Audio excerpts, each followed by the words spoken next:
Si hacemos el símil del fútbol, un hat-trick, saben que es un anglicismo que significa que un jugador ha marcado 3 goles. Y para que el hat-trick sea puro, uno tiene que ser con la cabeza, otro con el pie izquierdo y otro con el pie derecho. Vamos a hablar del hat-trick de la traumatología. 3 cracks de la traumatología para saber qué se cuece hoy en día en esta especialidad. Sus nombres lo dicen todo. Pedro Guillén, Ramón Cugat, José Luis Ripoll. Y quien va a moderar esta mesa no podría ser otra persona, por supuesto, que el presidente y CEO de OAFI, el doctor Josep Vergés. Adelante, doctor Vergés. Gracias, Ricardo. Bienvenidos. Mientras estabais prendiendo el micrófono decía que 1000 gracias por estar aquí, por dejar vuestras consultas. ¿Nos quitamos esto ya? ¿Aquí? Sí, sí. Vamos a quitarlo. Esto ya va. 1000 gracias. Sí, un aplauso, un aplauso.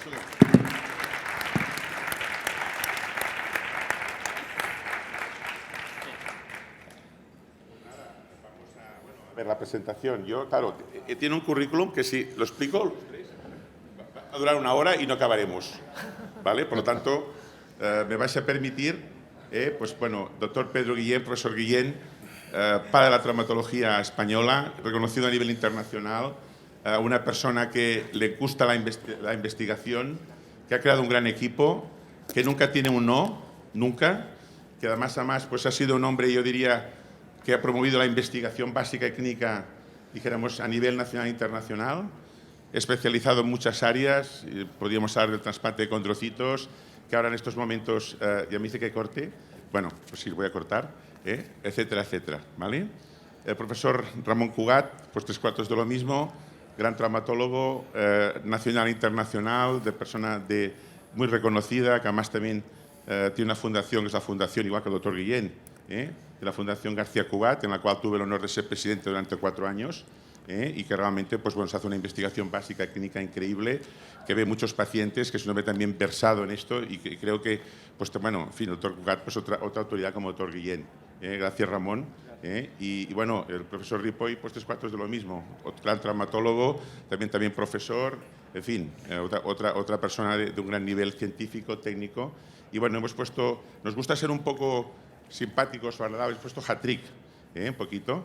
Entonces, bueno, la idea es que tenéis presentaciones, doctor Guillén, puedes empezar tú, si te parece, después doctor Ripoll, y después yo tenía preparadas unas preguntas que iremos haciendo y ahí os sentiremos libres para contestar, preguntar, y después el público, pues que quiera preguntar, pues con mucho gusto. ¿Os parece bien? ¿Empezamos? ¿Sí? ¿Sí o no? Os veo un poco así. Pues venga, vamos, adelante, doctor Guillén. Buenos días. Yo me siento aquí como en mi casa. Y el presidente le da un abrazo. Y quiero agradecer a Vergés lo que está haciendo por los cojos de artrosis o mancos de artrosis. Nunca te agradecerán bastante lo que tú estás haciendo por los reumáticos y los artrósicos, porque a pasar una edad, todo el mundo, las articulaciones hablan, las articulaciones se expresan y tienen su lenguaje. El problema es que los médicos no queremos a veces entenderlo. Y él me pidió, y para mí es un honor, estar con mi amigo Ramón. Y paisano, Pedro Luis, encantado de estar. Y bueno, él me pidió que yo mandara 2 cosas o 2 ideas. La causa más frecuente de lesión en el deporte, amigos, es el músculo. Y los médicos no hemos avanzado nada desde que yo me recuerdo con las lesiones, nada. Que el fisio trabaja mejor, bueno, y que dedica más horas, pues sí. Pero nadie acorta, es mentira lo que le digan, nadie acorta el tiempo. Y se van a reproducir pues aquellas que si es de estas características anatómicas, si es de la otra, es que es del sprint, si es del chut, cada uno tiene su categoría en el deporte. Y en esa preocupación, lo sabe muy bien Ramón y lo sabe muy bien Pedro Luis, hemos hecho algún estudio sobre cómo podemos nosotros regenerar la fibra muscular. Y yo le voy a poner aquí unas diapositivas, este trabajo, luego ya lo podemos discutir. Miren, lo de la izquierda es una célula y lo de la derecha es otra célula. ¿Tú prefieres? Son fibroblastos. ¿Prefieres hablar ahora detrás de él o luego Para detrás de que mí? me entiendan bien cuál es mi célula y cuál es la célula de mi nieto. La mía es una célula dañada por el tiempo.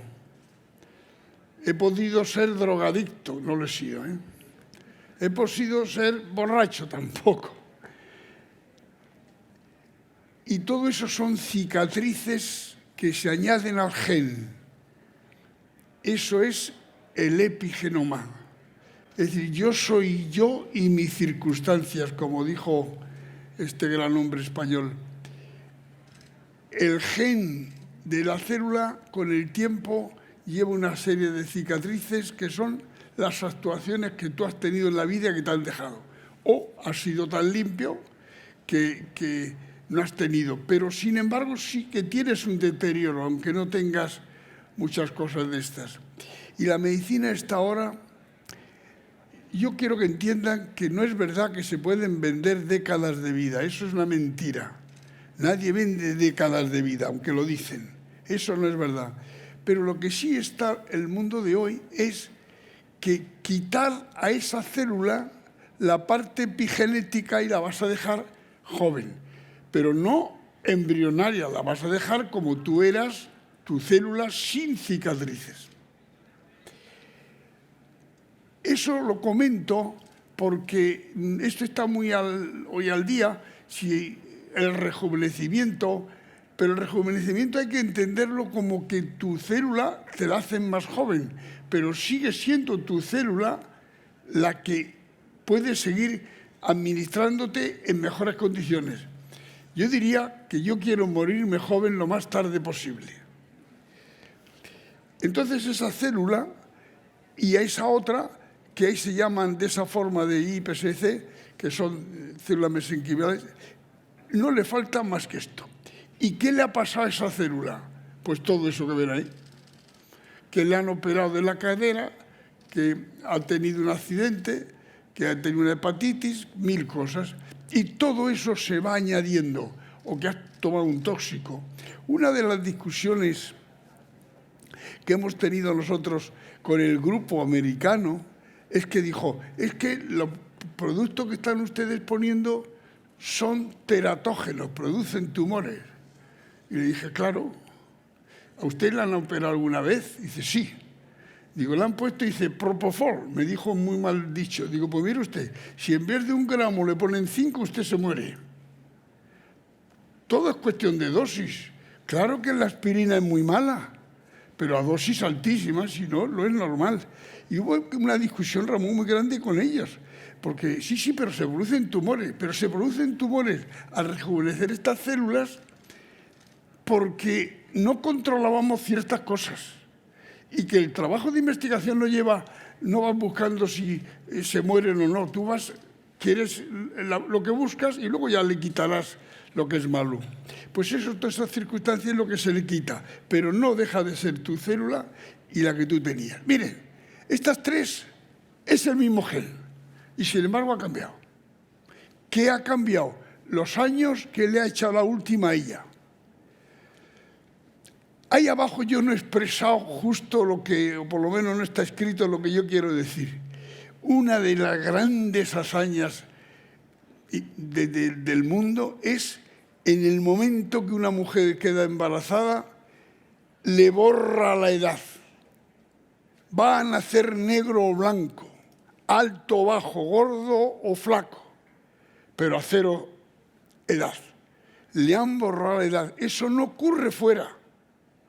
Cuando la oveja Dolly, el gran desastre, como sabéis, es que tenía una edad y cuando hicieron el otro, a los 2 años era viejísimo, porque era una placa de Petri. Y ese claustro materno que limpia la edad, y sin embargo en Olimpia, que sea alto, bajo, rubio, blanco y demás.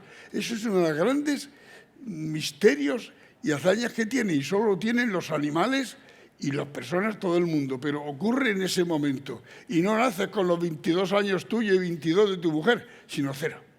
Pero sin embargo nace. Bueno, pues este gen es el mismo de una y otra. Sin embargo, tiene todas esas cicatrices que se han añadido. Y aquel hombre que se pone, eso lo copié de un grupo americano, que me hizo mucha gracia, cómo van ahí, bueno, como se arruina, ¿no? Y yo no sé si podremos ver esto de aquí abajo. No. Bueno, esto de aquí abajo son dos hermanos de la misma camada, que tienen progeria, que es una enfermedad en que uno se vuelve viejo pronto y a los 13 años o 14 se muere, porque ya es muy viejo, tiene 90 o 95. Y estos dos animales, que además nacieron en España, porque el centro de progeria de lo más importante del mundo está en Asturias, lo lleva López Otín, un gran investigador, pues llevamos unos ratones de estos allí, y a los dos hermanos estaban pues viejos, y se le infiltró aquel que se ve que, no sé por qué no sale el vídeo, pero es lo de menos, y se infiltró a ese, y al otro no se le hizo nada. Ese animal empezó a correr y a andar, y a brincar.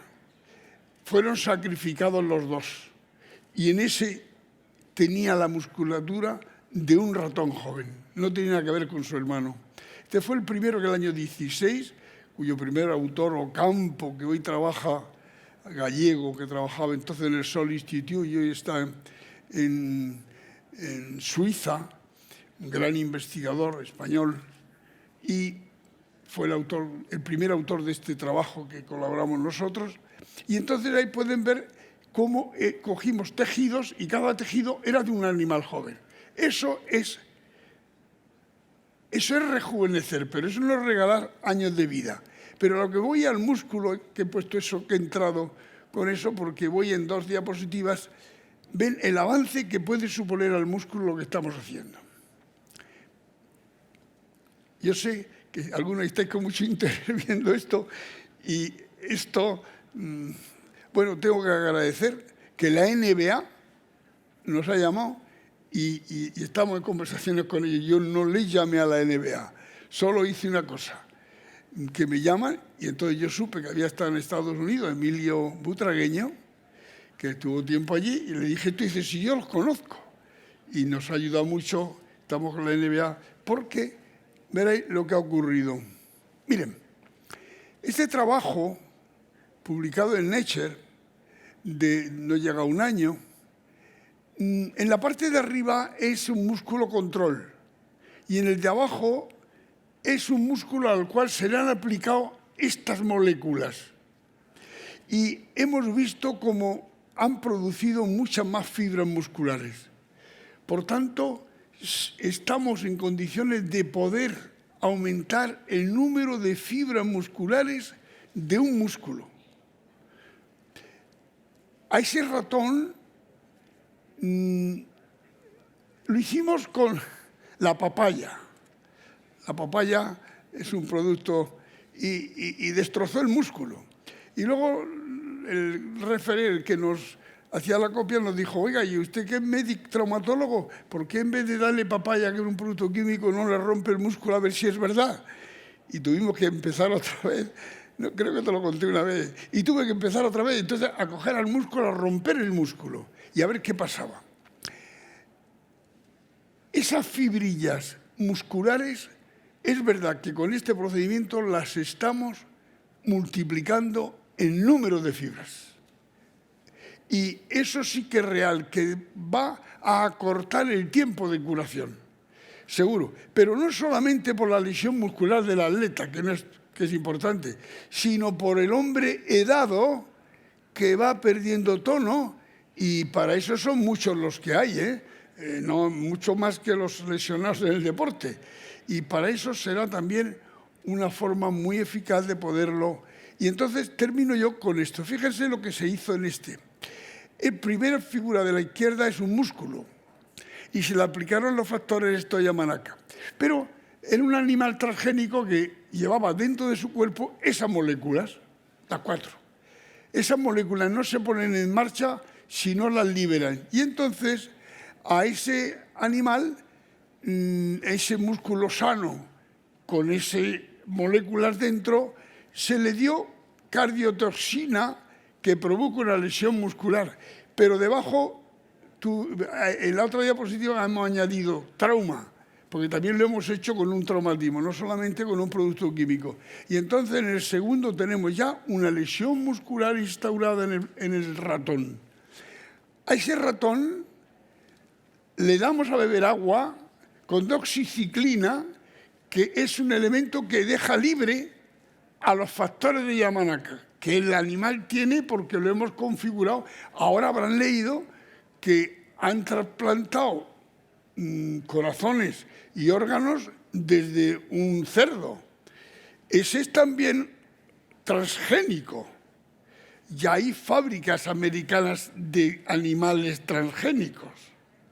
Bueno, pues entonces le damos a beber agua y entonces empieza a tomar agua, y mientras que la doxiciclina va a su organismo, inmediatamente pone en libertad los factores Yamanaka y el músculo se regenera. Le quitas el agua. Estos son los factores y termino con esto. ¿Y cuál es el siguiente paso? Pues, no sé, tener dinero para poder, tú que eres un hombre investigador, todos estos pasos, pero esto es lo que en la lesión muscular, apenas de todas las cosas de cirugía que hacemos, de tratamiento fisioterápico y demás, lo que puede acortar el tiempo de curación de la fibra muscular. Lo dejo ya, con esto empezamos.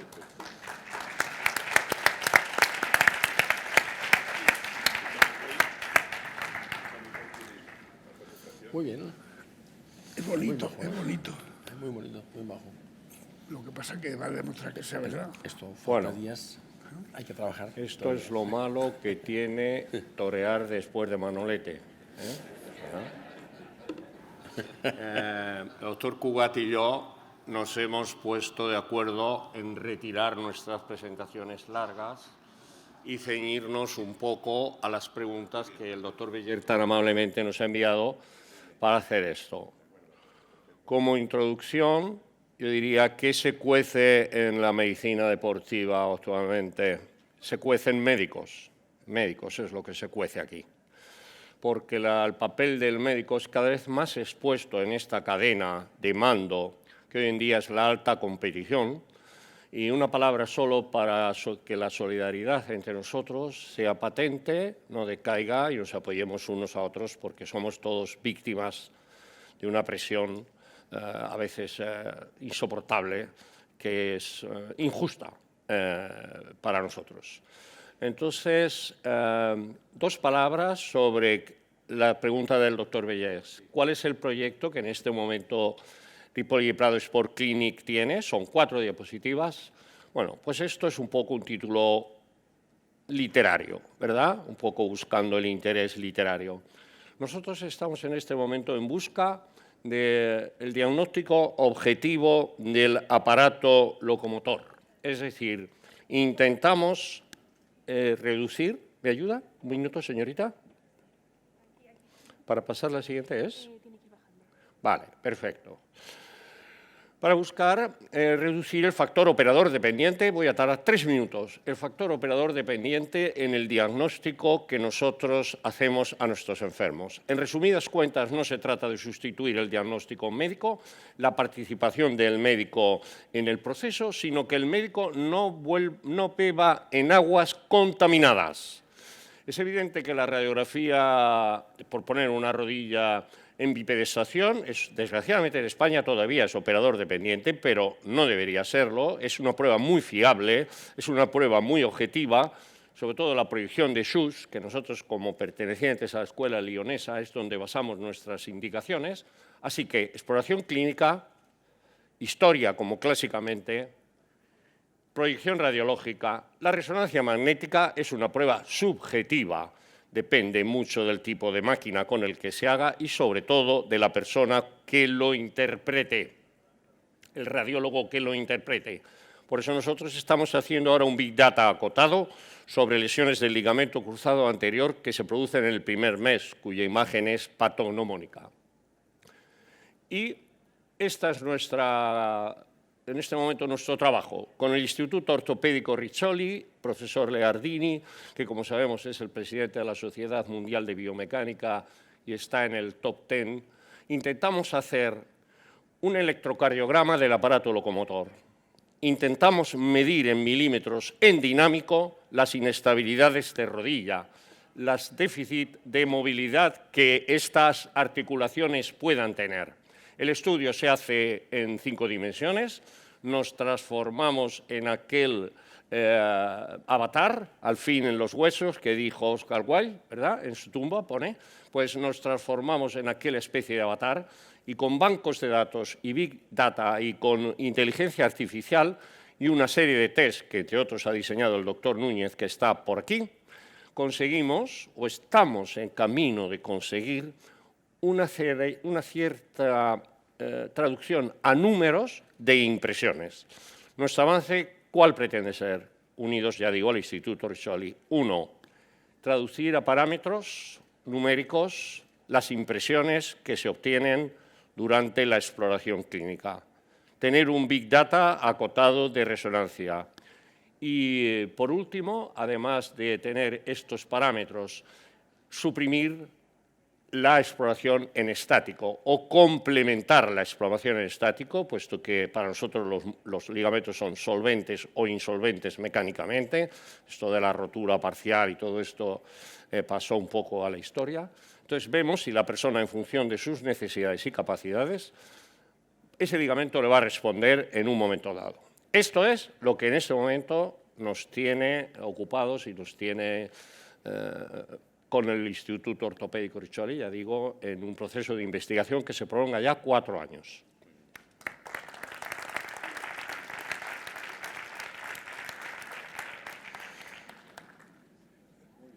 Bueno, felicitaros, Pedro, por la excelente presentación que has hecho, y magistral, con muy buenas publicaciones.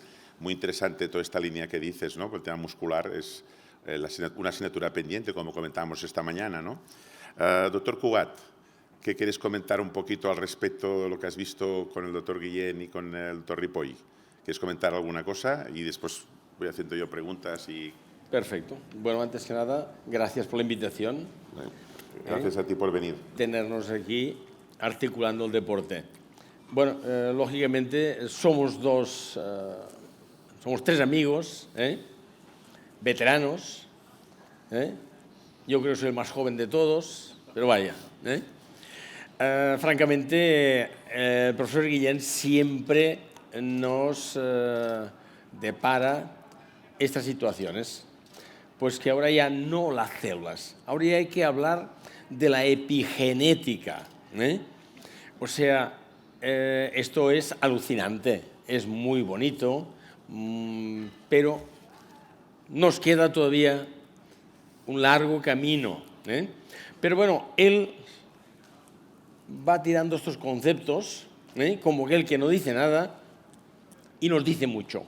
Porque yo creo que hoy en día la artrosis, ya que estamos hablando, va por este camino. Porque hay que, primero, entender qué es una artrosis, porque no está bien entendida, creo yo. Aquí habría mucho debate. Hablamos de artrosis, de que es esta palabra griega, que es todo llenado, la articulación, pero no sabemos qué pasa. Ahora, pues parece ser que volvemos a reconsiderar la filosofía de Fischig, este hombre que en 1827 ya decía cómo iba la degradación de la artrosis macroscópicamente hablando. Y ahora, después de casi 200 años, estamos recordando que ya nos lo habían dicho y que había que hacer caso al hueso subcondral. Y cuidado que el cartílago, bueno, pues sí, muy importante, pero la patología muchas veces no radica. Y yo creo que todo esto va en base a lo que nuestro amigo nos ha estado explicando muchas veces sobre las células. sea las IPS de Yamanaka, sea las que sea, pero que realmente hay que pensar en unos tratamientos no agresivos, no quirúrgicos, porque en definitiva yo creo que haciendo unos cuidados de la vida, tener pues lo que hemos oído antes, unos buenos actos, comer, el beber, el descansar, el hacer deporte, el tener un peso adecuado para no hacer esta carga, los osteofitos. ¿Por qué? Porque hay que repartir la carga en las articulaciones. Yo creo que yo estoy muy de acuerdo. Primero que nada, lo que me ha dejado así un poco en fuera de juego ha sido nuestro amigo Pedro Luis. Porque claro, un electromiograma de todo el cuerpo, esto es una cosa muy grande. Estos estudios se está haciendo en el Ortopédico Riccioli de Italia, con un hombre pues afamado como el presidente de la Internacional de Biomecánica.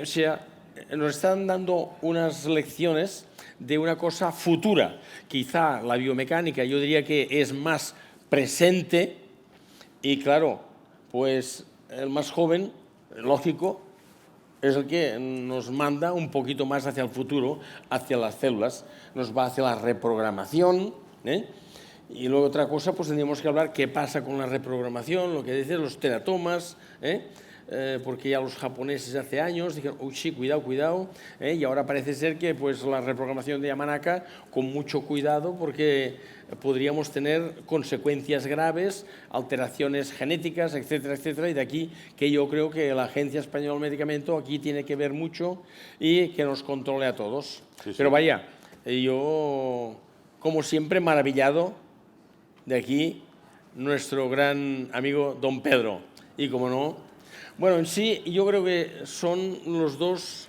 un poquito de Murcia, Sí. Uno de la capital y otro... No, los dos de pueblo. Los dos de pueblo. ¿Los dos de pueblo? Se nos nota mucho, o sea que no... Se les nota. Muy bien, muy bien. Así ya somos tres. Has invitado tres de pueblo, no de la capital. Sí, sí, hombre, ¿Tres claro. de pueblo? Los de pueblo son los más listos, pues se los he invitado. Ya digo, a mí esto francamente me ha gustado mucho, mucho. Y que hay mucha tela que cortar, sí, sí. Y que yo creo que el futuro del tratamiento de la artrosis pasa por las células madre. Células madre con todos sus factores que tienen alrededor, pero que va por aquí. Muy bien. Esto yo estoy muy seguro. Mañana tendremos la Agencia Española de Medicamento, a través del director, que es el doctor César Hernández, y la doctora Sol Ruiz. O sea que también va a ser una mesa, bueno, todas las mesas son importantísimas y brillantes todas, pero bueno, ya que has sentado esto, Ramón, mañana tendremos un poco pues la doctora Sol Ruiz y el doctor César Hernández para ver cómo se puede apoyar desde la agencia todos estos temas de investigación para que los pacientes podamos tener más alternativas. Yo os quería preguntar así, de hecho ya ha salido, ¿no? Vosotros ahora, en la situación actual, ¿no? Un poco, ¿cómo hacéis el tratamiento, por ejemplo, de una artropatía en un paciente deportista? Entendiendo que cada paciente es diferente y no lo podéis generalizar, ¿no? Pero con lo que hemos visto hace unos años, ¿no? Cómo ha ido cambiando, ¿cómo lo tratáis ahora? Para que la audiencia pues un poco diga, oye, pues cada paciente es diferente, lo sé, ¿no? Pero ¿cuál es hoy en día el tratamiento? Empieza, está por ahí. Sí. Bueno, yo normalmente, ante una lesión de un desgaste de cartílago en un deportista que tenga unos ejes alineados, pero que haya un cierto edema, hoy en día, ¿qué hacemos? Pues inyecciones intraóseas de concentrado de médula ósea, incluso unido a factores de crecimiento. Y a veces lo que hacemos, una es dentro del hueso y otra dentro de la articulación. Porque este crosstalk que hay entre hueso subcondral y lo que hay dentro de la articulación, creo que hay que crearle un buen ambiente porque existe una patología bioquímica, porque hay unas alteraciones en este trasiego y la patología muchas veces está más en el hueso subcondral, como ya se hacía, pues hace muchos años se decía, que no en el propio cartílago. Pero claro, como el cartílago está tan pobre en vascularización, pues ¿quién va a recibir la alteración del hueso la va a recibir el cartílago. Y siempre la artrosis, el desgaste, pero muchas veces yo creo que hay que hacer hincapié en esto. Lógicamente el deportista tendrás preparado físicamente una gran masa muscular para proteger la rodilla, porque como todos sabemos ya hace muchos años, se decía el siglo pasado, que no hay rodilla sana sin cuádriceps sano, para que pueda absorber esta energía. Perfecto. Ahora bien, para cuidar la patología de la artrosis, hoy en día yo lo que creo que va mejor y el mundo va por aquí es las células. No cultivadas, porque en este país, pues lógicamente, con buen criterio por la Agencia del Medicamento, hay que andar con mucho cuidado, mucha cautela, pero yo creo que el camino va por aquí hoy en día. Tratar las dos fases. Muy bien. Pedro, ¿estáis en la misma línea que el doctor Cugat? Mira, la célula, dañada o no, hoy es una oportunidad terapéutica. Si tú tienes un familiar diabético, hoy va a vivir toda su vida con la medicación, con andar, con llevar régimen y nunca se curará. Eso va a desaparecer. Lo que tenemos que hacer es reconducir la célula dañada. En eso yo tengo la seguridad. Yo no sé cómo, ¿me comprende? Pero aquella célula dañada o el gordo que hoy le quitan, pero se hace una cirugía en la obesidad que da miedo. Yo siempre les digo, ¿qué estáis haciendo? Cuando eso llegará en un momento tan fácil que los investigadores lo entienden enseguida, que es que la célula empiece a gastar más y te vas a quedar delgado. Es decir, estamos haciendo cosas que luego nos van a decir, ¿qué hicieron esta gente? Y se quitaron, ¿te acuerdas cuando se quitaba el estómago y ahora es una bacteria? Sí. O sea, quiero decir, la célula es una oportunidad terapéutica, la célula es un medicamento y como tal, el dañado lo vas a reconducir y cuando te falta, que es el problema de que estás planteando, lo que hace es cultivarlo. Es decir, yo un atleta me viene con una lesión cartilaginosa, puede ser aguda o crónica. Si es aguda y se ha levantado todo el cartílago, solo el cartílago sin el hueso, si no es un chico muy joven me da mucho miedo, pero lo voy a reponer porque se ha levantado el cartílago y va a reponerlo como quiera, pero no sabes qué va a pasar. En ese caso puedo reponerlo, hablo de cartílago solo, lo puedo reponer, pero le tomaría una muestra de cartílago para cultivar si eso no va bien. Pero si en vez del cartílago solo lleva el hueso, como él está hablando del hueso subcondral, que ahí sí que tengo la seguridad de que si yo le coloco en su sitio me va a vivir, entonces no es una lesión condral, sino osteocondral, la reposición en su sitio, como hemos hecho siempre nosotros, es que se ha luxado la rótula y hay un fragmento, lo colocas, si hay hueso, y lo colocas. Pero aún así nosotros también le tomamos células. Esa es la fase aguda. Por si me fallan, me quedo con células.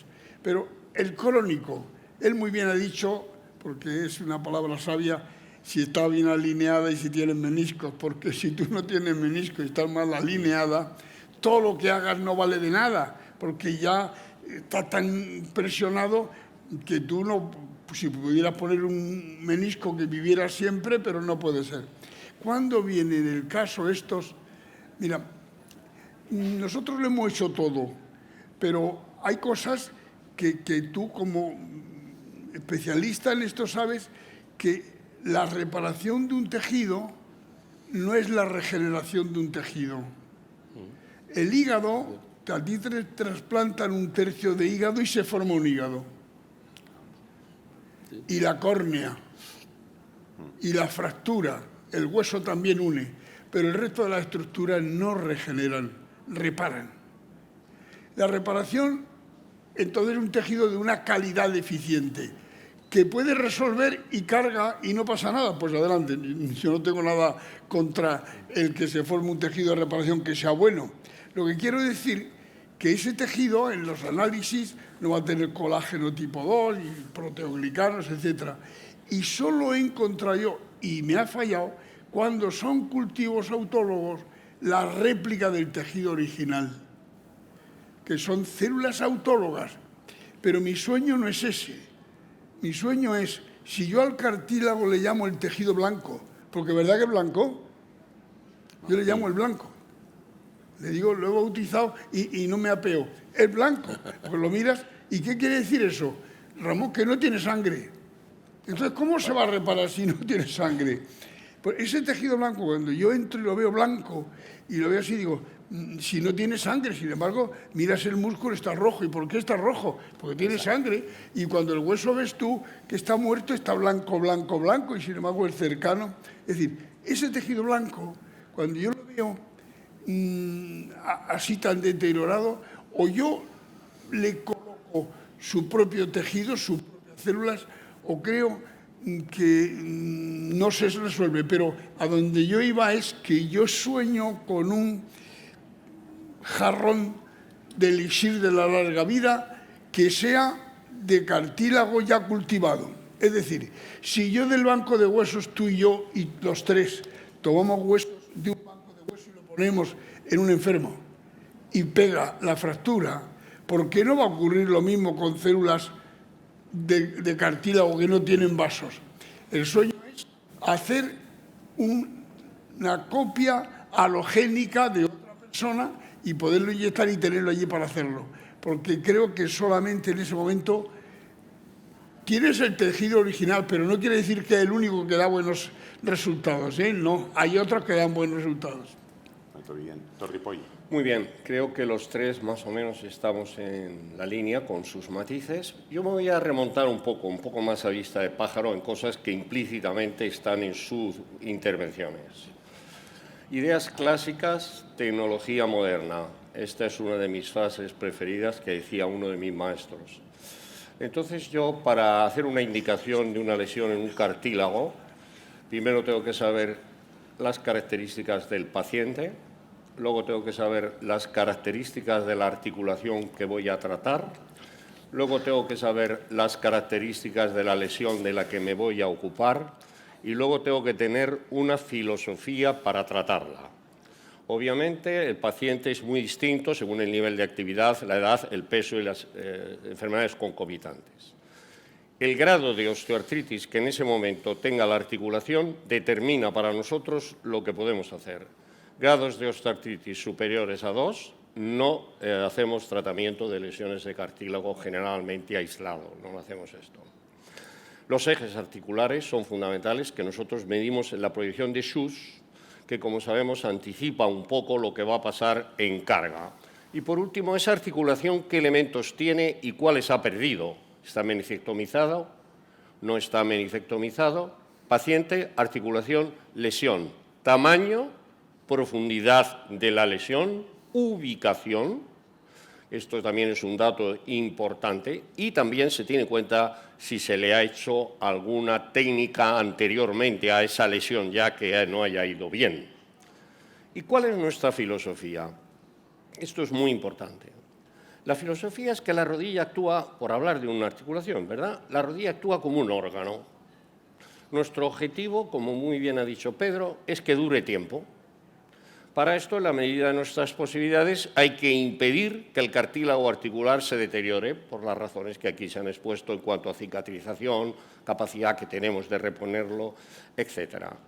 Impedir que se rompa el cartílago. ¿Cuáles son sus principales protectores? Los meniscos. A toda costa, y saltándonos un poco ya incluso las indicaciones que están en la literatura médica, nosotros somos súper conservadores del menisco. Y claro, para que el cartílago y el menisco estén en unas condiciones, nunca mejor dicho, estables, necesitamos que la rodilla esté estabilizada, que tenga estabilidad en dinámico. Porque nosotros miramos en la camilla, que está muy bien, pero hay que ver esa rodilla luego en un campo de fútbol o jugando al billar, ¿eh? Depende de la actividad de cada uno. Así que nuestra filosofía es la lesión condral, no es una lesión aislada que aparece allá.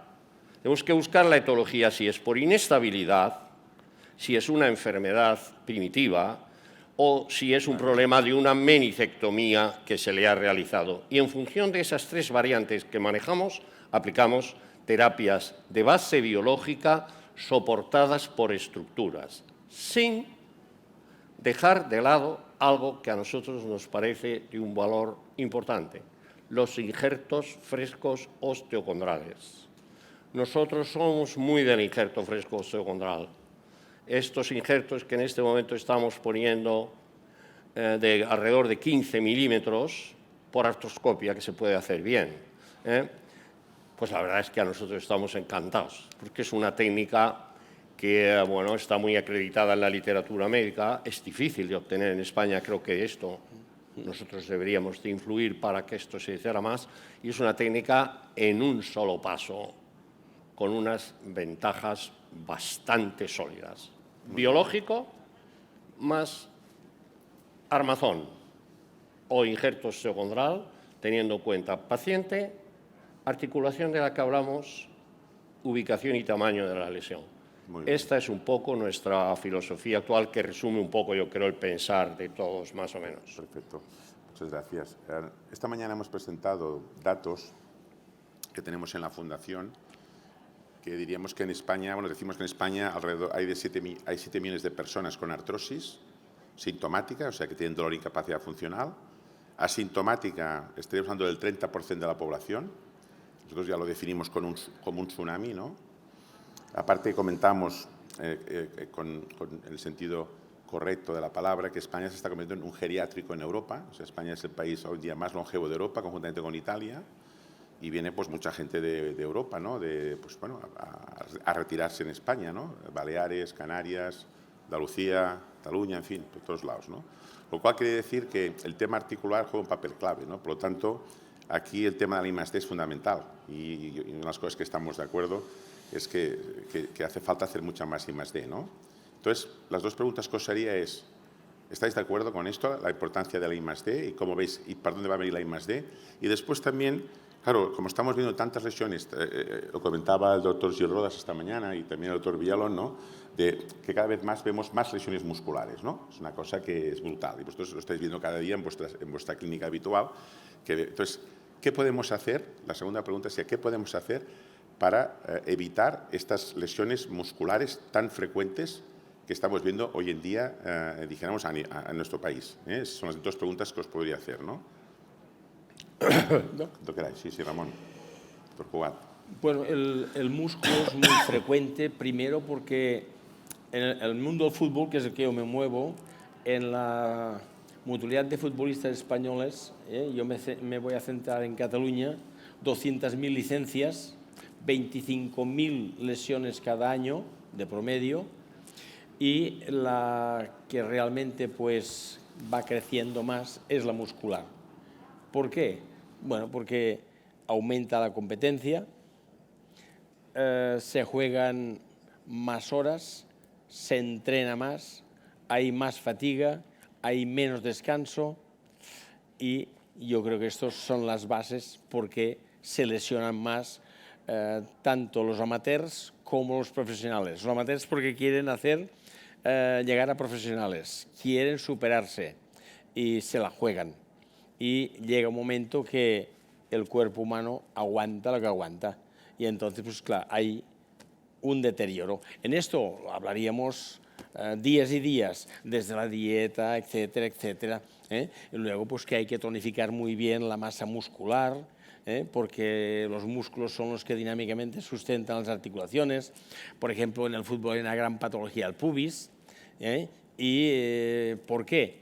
Porque el pubis normalmente se desequilibra por el tendón aductor medio, y la gente todavía no ha entendido que este tendón, cuando se le trabaja mucho, que hay una costumbre, yo no sé por qué, porque todo el mundo quiere refortalecer el aductor longus. Y dices, pero si es que ellos mismos, los futbolistas, lo dicen, cuanto más entreno este músculo, más me lesiono. ¿Por qué? Porque creas un desequilibrio. Si tú lo creas armónicamente no pasa nada, pero la mayoría de veces lo creces alterando la funcionalidad entre la musculatura del bajo vientre y la parte distal. Pero esto ahí, no sé, lo vienes explicando, lo vienes diciendo y parece que no se entiende. Pero hay otros que no. Las lesiones del bíceps femoral, pues, no sé, en 2 meses la multa de futbolistas he operado 6. En 2 meses. Y hablo del fútbol, bueno, 5 amateurs y uno profesional, pero vaya, es igual. Hay demasiadas lesiones. ¿Pero por qué? Porque se les esfuerza demasiado y no aguantan. Correcto. Esto para mí es lo fundamental. Muy bien, Ramón. Doctor Guillén. Mira, hay Sí, habla. tantos oficios como talentos y tantos talentos como oficios. El militar, el sacerdote, el jugador. Mira, el deportista de élite solo compite cuando gana la forma. Y el deportista que no es de élite quiere ganar la forma compitiendo. Y se arrastran y se rompen. Esa es la historia que siempre les cuento yo. Pero como tú, y además llegan porque tienen talento, pero es abogado y no puede estar ahí. ¿Cómo tú compites contra uno que era uno de los top españoles? ¿Cómo te pones con él? Porque yo sé jugar muy bien y yo hubiera sido un tío muy talentoso en esto. Pero se rompió porque él quiso ganar la forma compitiendo, sin embargo el otro era un profesional. Eso es una cosa que tienen que saber siempre. El fin de semana arrastra muchos problemas porque tú haces lo que no puedes, no, tu economía física no te va a dar. Yo también creo que la lesión deportiva, bueno, yo estoy ahora preocupadísimo porque sabéis que los que mandan no quieren reconocer la especialidad de medicina del deporte y sin embargo me quieren decir este fin de semana si alguien va a ver un desfile de grandes políticos o va a haber un partido de fútbol del Madrid o del Barcelona jugar. O sea, ¿cómo se entiende que tú te quieras cargar una especialidad? Este año no han habido plazas de medicina del deporte. No han salido plazas. Lo sabes, ¿verdad? Y quería comentarlo en un sitio donde hay personas, pues eso no puede ser. Cuando el deporte es el primer movimiento popular en el mundo, que por suerte no es la política, por suerte, ¿sabes? Es el deporte. Y chico, y ahora le vas a quitar, ¿y sabes lo que van a tener que hacer? El médico de familia, ¿verdad? El médico, ¿lo sabéis? Eso, ¿a dónde va a llegar esto? Debías plantearlo porque no se sabe a dónde va a llegar. No va a ser gente preparada como el médico del deporte, tiene sus conocimientos, se forma muy bien y bueno, el tándem médico del deporte, fisioterapeuta y traumatólogo, para mí ese trío es esencial. Si para ti el fisio es tu tercera mano, todo va bien. Pero si no es tu tercera mano, todo va mal. Tiene que haber una conexión, porque un divorcio entre ellos y nosotros lo paga el paciente. Sí. Bueno, Lo paga el paciente siempre. doctor Guillén, que sepas, como ya sabes, que nosotros somos el patrón de los imposibles, la UAFI, ¿vale? Cuenta con nosotros y con ACOSAR como pacientes para hacer lo que haga falta para que la especialidad de medicina del deporte continúe perdurando. O sea, que contar con nosotros, los pacientes, para hacer lo que haga falta, porque esto es de una sensatez tremenda. O sea, no tener especialistas de medicina del deporte es una auténtica barbaridad. O sea, que en esto ya hablaremos, que sabes que estamos acostumbrados, no nos gusta siempre las cosas complicadas, pues en fin, a apoyar este tema, porque me parece que es de sentido común. Pues esto está dicho en la Casa del Deporte, que es el Comité Olímpico. Así que el señor Blanco... Gil, esto lo sabe Torbialón, Rodas, como sabemos una vez. Bueno, ya sabemos dónde tenemos que ir a picar, ya, no te preocupes, que ya sabemos. Venga, pues... Ya vamos a ir a picar, que somos más pesados que el Tato. Doctor Ripoll. Empiezo por el final. El periódico ABC ayer publicaba un proyecto de ley, la intención de llevar adelante un proyecto de ley en el Parlamento que viene un poco a rellenar la petición, veremos si satisfacer, pero sí en parte a atender la petición que de tantos años viene haciendo el doctor Guillén. La artrosis. Bueno, pues hay rodillas que tienen bajo grado de artrosis y que son rescatables mediante todas estas técnicas que hemos expuesto de trasplantes meniscales, de cartílago, ligamentos, etc. Y hay otras rodillas que no son rescatables porque tienen un grado de osteoartritis muy alto. Nosotros hacemos siempre un cuestionario y la pregunta clave es, ¿usted puede hacer una vida normal o no? Si la persona puede hacer, a pesar de que la radiografía sea terrible, una vida normal, nosotros aplicamos dos tipos de medida. Biológicas, factores plaquetarios, mezclados con ácido hialurónico, todo este tipo de sustancias, fundamentalmente factores, para aliviar el dolor y la inflamación. A la vez que medidas de orden biomecánico para intentar restablecer el apoyo, el eje, en la medida de lo posible. Si no puedes hacer la vida normal, hay que recordar que la cirugía también tiene una chance, como dicen los sudamericanos, en el tratamiento de la artrosis y que puede ser una buena lesión. Lesiones musculares. No sé si desde ahí puedes tú poner 3 diapositivas que he traído. Sí, muy rápidamente. Las lesiones musculares y concretamente la de los isquiotibiales es la plaga del fútbol español. ¿Por qué?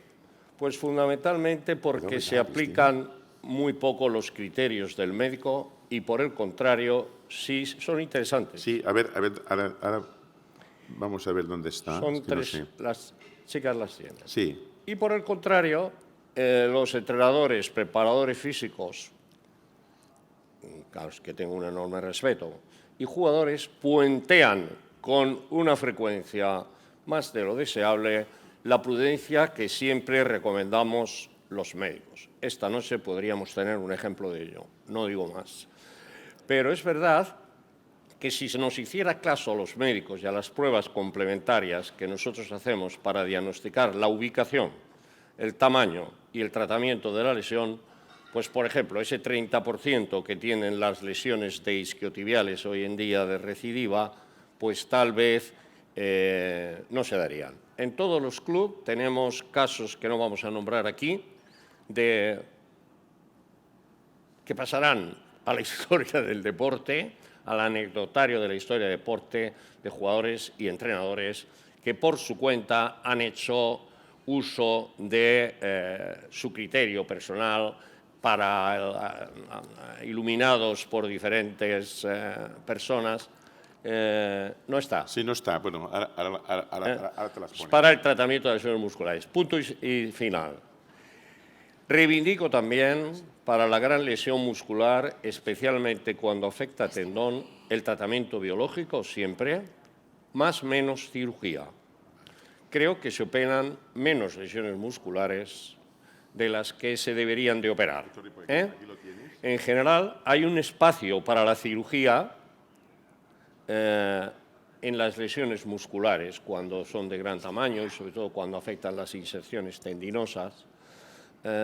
Bueno, aquí tenemos las lesiones musculares por equipos esta temporada. Bueno, ya sabemos que estos datos son aproximados. Pues vemos que el equipo, este es el núcleo que podríamos decir más alto y están en un porcentaje sobre las lesiones totales de los equipos cercano al 75-79. Si vemos la imagen siguiente, por favor. Un altísimo número de lesiones que provoca un altísimo... Ahí está. Perdóname, Gil Rodas, que esto no va con... Un altísimo número de lesiones que provoca un altísimo número de bajas y la ausencia de jugadores que son fundamentales. Estas estadísticas pueden estar alteradas y, de hecho, yo estoy seguro que están alteradas porque muchas lesiones, hay muchos equipos que no las comunican, ya te veré. Pero este es el gran problema que tenemos aquí. Las lesiones de los isquiotibiales, que tienen una recidiva en torno al 30%, y sobre el cual, a estas alturas, no existe un consenso médico de tratamiento. El Barcelona, precisamente, ha hecho una publicación en FIFA que probablemente sea de las más completas, y que yo os felicito por ello, como siempre, que yo he leído. Pero seguimos sin tener unas ideas claras de cómo se trata un isquiotibial, según dónde esté, cuánto tamaño tiene, etc. Es probable que los servicios médicos determinados de un club sí tengan esto, pero no hay un consenso en medicina. Como si hay un consenso, por ejemplo, qué hemos de hacer con un ligamento cruzado en un futbolista de 23 años. Unos unas técnicas, otras, pero más o menos todos estamos de acuerdo en qué tratamiento aplicar. No lo digo por si acaso no lo estamos, pero quiero decir, estamos de acuerdo en este tratamiento y en las lesiones musculares no.